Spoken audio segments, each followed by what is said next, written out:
Kannur CRPF കൂട്ടായ്മയുടെ അഞ്ചാമത്തെ കുടുംബസംഗമം കണ്ണൂർ ജവഹർ ഓഡിറ്റോറിയത്തിൽ KV സുമേഷ് MLA ഉദ്ഘാടനം ചെയ്തു. കണ്ണൂർ CRPF കൂട്ടായ്മയുടെ അഞ്ചാമത്തെ കുടുംബസംഗമം ഉദ്ഘാടന കർമ്മമാണ് ഇവിടെ നടന്നുകൊണ്ടിരിക്കുന്നത്. നിയമപരിപാലന രംഗത്തും പോലീസിംഗിലും ഈ പട്ടാളം, ഈ മിലിറ്ററി അല്ലെ CRPF എന്നൊക്കെ പറയുന്നത് ഹൈലി സെൻസിറ്റീവായ ഒരുപാട് ചുമതലകളെ നമ്മുടെ ശരീരമോ നമ്മുടെ ആരോഗ്യമോ ഒന്നും നോക്കാതെ പലപ്പോഴും നമുക്ക് ഇടപെടേണ്ട, കുടുംബ സാഹചര്യം നോക്കാതെ ഇടപെടേണ്ട ഘട്ടം സ്വാഭാവികമായിട്ടും നമ്മളിൽ വന്നിച്ചു.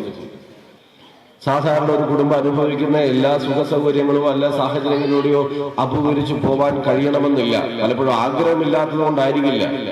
ഭാര്യയും മക്കളെയൊക്കെ കൂട്ടി നല്ലൊരു സിനിമയ്ക്ക് പോകണമെന്നോ അല്ലെങ്കിൽ ഒരാഴ്ച എവിടെയെങ്കിലും ടൂറിന് പോകണമെന്നോ ആഗ്രഹിക്കുമ്പോഴായിരിക്കും അടിയന്തരമായി ഓഫീസറുടെ മെസ്സേജ് വരിക, നിങ്ങൾ ഇന്ന സ്ഥലത്തേക്കല്ല ഇന്ന ബറ്റാലിയന്റെ കൂടെ നിങ്ങൾ വയനാടേക്ക് പോകണം എന്നൊക്കെ എല്ലാമുള്ള മെസ്സേജ് സ്വാഭാവികമായിട്ട് വരിക. അപ്പൊ മറ്റെല്ലാ കാര്യങ്ങളും അതിന്റെ ഭാഗമായിട്ട് മാറ്റിവെക്കേണ്ടി വരും. ജില്ലാ പഞ്ചായത്ത് പ്രസിഡന്റ് PP ദിവ്യ മുഖ്യാതിഥിയായി സംഗമത്തിൽ പങ്കെടുത്തു. AM പ്രദീപ് കുമാർ ഉദ്ഘാടന ചടങ്ങിൽ അധ്യക്ഷത വഹിച്ചു. KP Raveendran, C Balakrishnan, M Gopinathan തുടങ്ങിയവർ സംസാരിച്ചു. സംഗമത്തിന്റെ ഭാഗമായി കലാപരിപാടികളും നടന്നു. ശ്രീചന്ദ് സ്പെഷ്യാലിറ്റി ഹോസ്പിറ്റൽ, SN പാർക്കിന് സമീപം, കണ്ണൂർ. കണ്ണൂരിനൊപ്പം ആരോഗ്യത്തിനൊപ്പം.